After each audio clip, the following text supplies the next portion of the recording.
Haos. U toku noći u realitiju Zadruga 3 izbio je žestok sukob između Nine Babić i Vladimira Adžića. Njih dvoje sukobili su se oko šporeta, obezbeđenje je moralo hitno doleti i reaguje. U toku noći Nina Babić, Vladimir Adžić i Ceca Kidić rešili su da ispeku hranu sebi. Sve troje stavili su svoju hranu u šporet, a upravo to je bio povod za svađu između Nine i Adžića.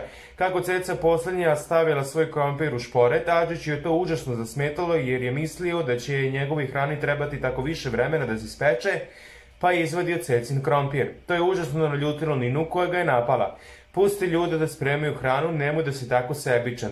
Samo na sopstvenu zadnjicu misliš. To je Adžić izbacao iz takta, pa je nasrnuo na nju, pokušavši da je spreči da vrati Cecin krompir u šporet.